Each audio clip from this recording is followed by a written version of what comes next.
Hey guys, welcome back to a new video. Today we're going to be looking at putting in a new can motor. So here we have a Missouri Pacific 280. This is a Hallmark model and made by Dongjin. And this is the motor that came with it, and this is not a good motor. This is probably a cheaper motor, you can kind of tell. Just because of kind of the markings and the casting of the metal was very cheap. But what I'm going to do is I'm going to put a can motor in this thing. And for putting in a can motor, you kind of want to look at the space you have. So this model, you can see there's a decent amount of space. But if we're lined it up right here, you can still see you got to go all the way back there to get all the real room. So got to get a motor with a longer shaft. So we'll have to look at that. But as you can see, I mean, there's plenty of room in there. That's pretty sizable for an engine of this size. So we'll look for a can motor and then I'll get back with you. Okay, so before I do anything with putting in the motor, you can see there's this old mount here that kind of helped hold this motor in place. I don't know why they did it like that, but I'm gonna have to get rid of that because as you can see, it's, you know, a can motor is gonna be really hard to get in there as of right now. So I'm going to use these, which are soldering tweezers. I'm going to have to clean up the metal a little bit.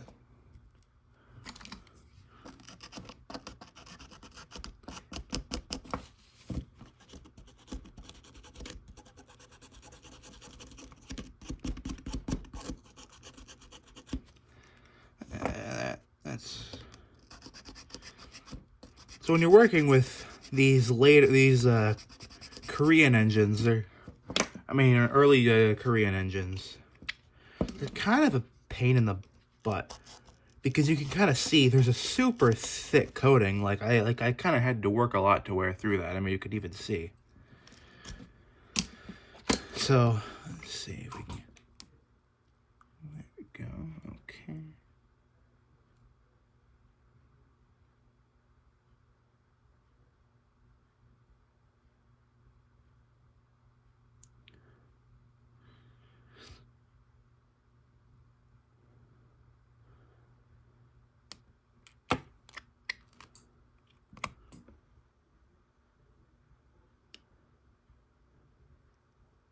There we go. Okay. There we go. Now, don't touch this. This is going to be very hot. But now you can see we have a lot more room to kind of work with. So I'm just kind of experimenting with motors. So there you can see. And you can see it's a little bit too short because as of right here, that's kind of where this has to go. I mean, I could put it all the way back here. So, got a little bit of room. And, I don't know if I want to use this big of a motor. This is a pretty big, powerful motor, but I was looking at this one because this one's got a really good sized shaft, but I think this might actually be too long. Let's just take a look. That's actually perfect. So I think we just found our motor. But before you do stuff, before you kind of do anything, you're going to kind of just get a check of the RPM. Now, a lot of these motors are used or scoured from, scoured from stuff. So I can't really give you a, oh crap. That's not a great motor. So that one isn't that good of a motor, so I'm not going to use that one on this. And this I think this is a DN. This might be too slow too. Oh no, that's a good one. This is a nice can motor. This is a Canon one. Canons are very nice motors. There's just got to be careful. So this is a CN or DN. I don't know whatever the heck this means. They say both of them. I don't know. This is a pretty good motor, so you can kind of see. So there's a good shaft length in there. I don't like to. I use this. Let's see if I can get it in the frame. I use this stuff to make the motor mount, or to make the motor, so you can kind of see. I got a good, decent amount of space in there that I can use. And I'm not too worried about, you know, that much space. Because this, you know, this will kind of break loose of the traction before it'll, oh, let's see, you can't even see that. It'll kind of break loose of the traction before you even see it. So, get a little bit of room for the motor mount in there. So, let me get this set up and then I'll just show you guys how it runs before I make the motor mount. Okay, so here we just kind of...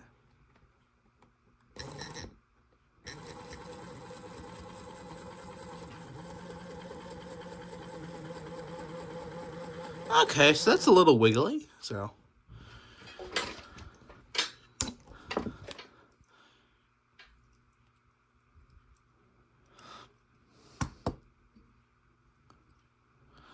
Huh. Well... So, usually what I do in that case is I take some double-sided tape, and because you can see, I mean, that's really not good, but that's why I don't like these early career, like Dongjin was very hit or miss. So you can kind of see. Now, well, this one's actually pretty. The mechanism is actually pretty good on this one. But you kind of just see like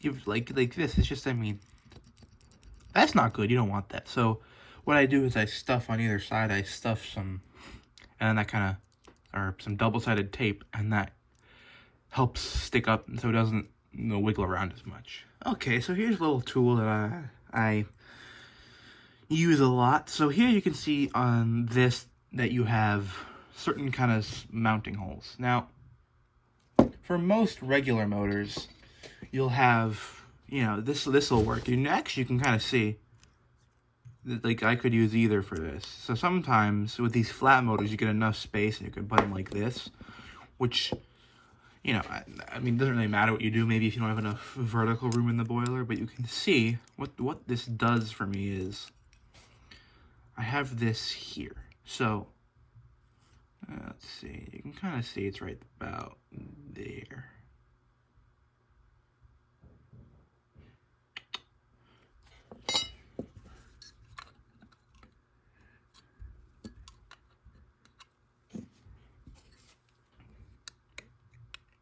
So you can see that, and what I then do is, then I can just, let's see if we can get a good place to go. So I do that. But what I really like to do is make, I guess you could call a center line, kind of where I want it to be, just so I have some semblance of an idea. So,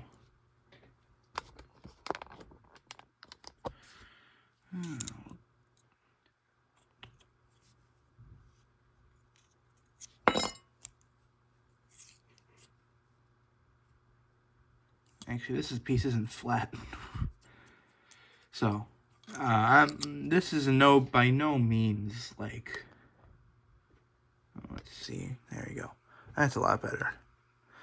This is by no means like the right way to do it, I would say.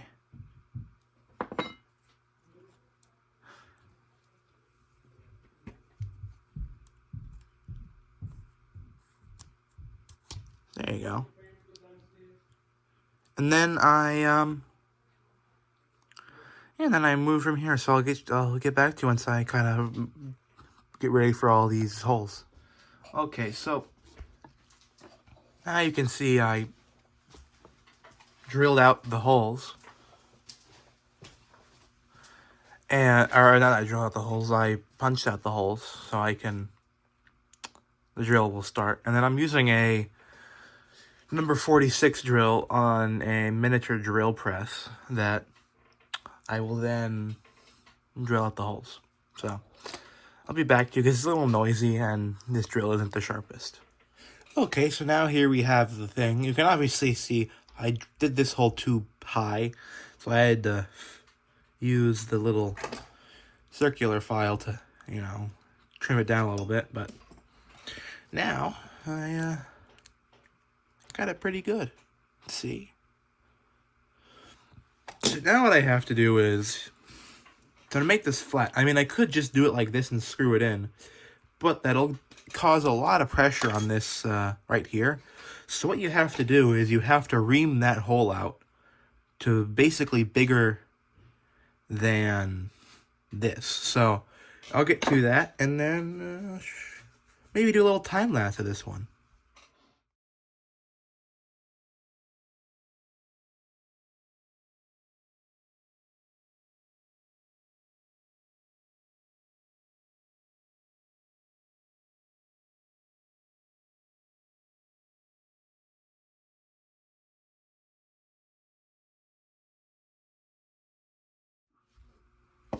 Okay, so now here we have the motor mount. You can see I got that all smoothed out, or mostly smoothed out.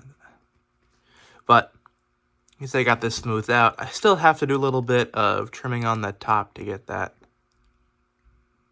Alright, come on. There we go. I have to do a little bit of trimming on the top, but that's not that big a deal. But, you know, you can see I actually stopped almost the perfect place. There's like barely any play on there, which is a good thing. But now what I'm going to do is want to trim this up and then trim this part down, because, you know, I've had some problems with the motor mounts moving with back here, but when I just solder them kind of the way I just took off whatever that piece was. The piece that I took off earlier, and I can't find it. But it's not a big deal. But so I'm gonna solder this in, because one, it's a lot less time consuming, and also it doesn't really matter on an engine like this, because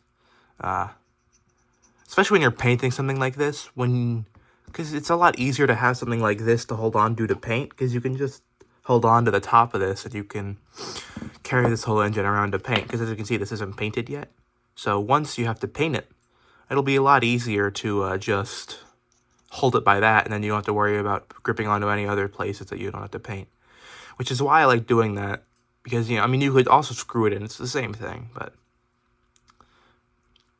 yeah, well, I'll get on to doing all that, and then I'll get back to you.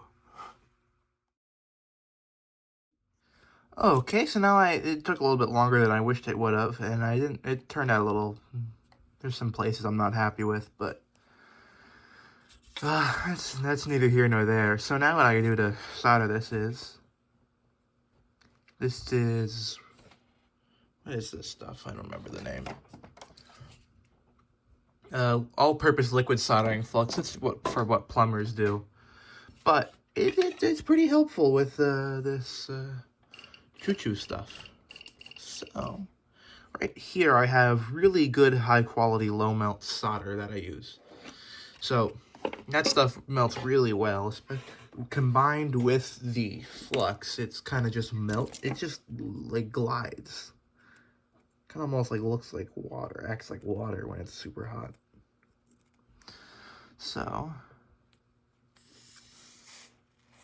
oh, why is it still? You can see.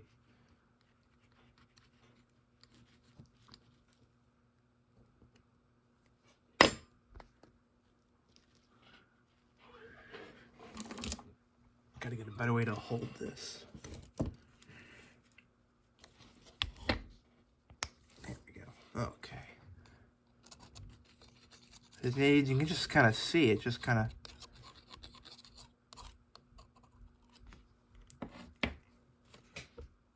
Stuff is beautiful. So.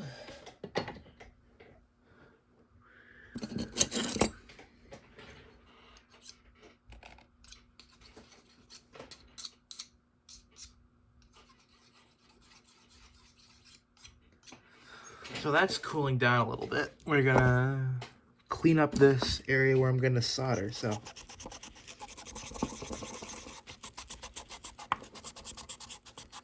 This is something called a fiberglass brush, and well, really is helpful. It's also really annoying because it leaves these tiny little pieces of fiberglass everywhere, you know, because it's fiberglass. So, blow it off on the floor, because it gets everywhere in your hands. And that's probably a dumb idea, wiping it off with my hands, but Can't all be the brightest stars in this solar system. Whatever, I don't know how that saying goes, but there we go. That's gonna go there. Okay. Now I'm gonna zoom this out a little bit so I can just have a little bit more space to work. So that knocked that over. Okay. So here is this. So I just used some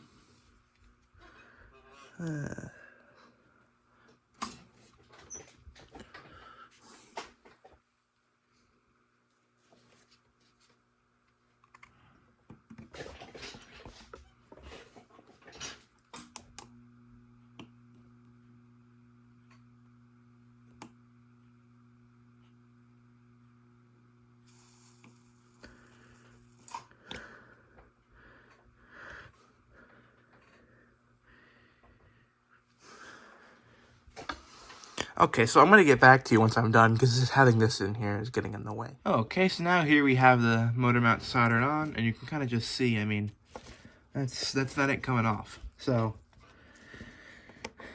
there we go. And that should be good, so, be right back with you.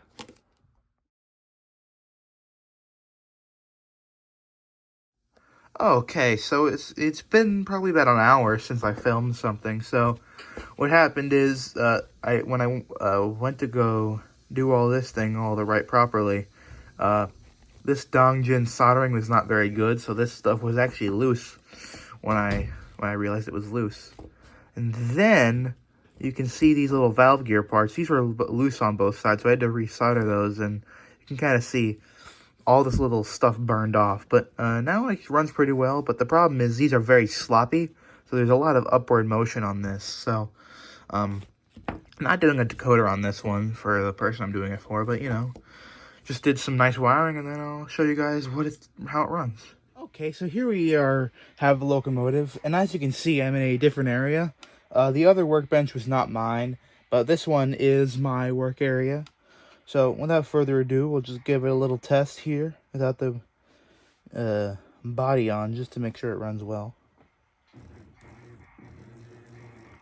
And then what you want to do is kind of want to, just to make sure, this side shouldn't be shorting. So you can kind of see there's a good side, and if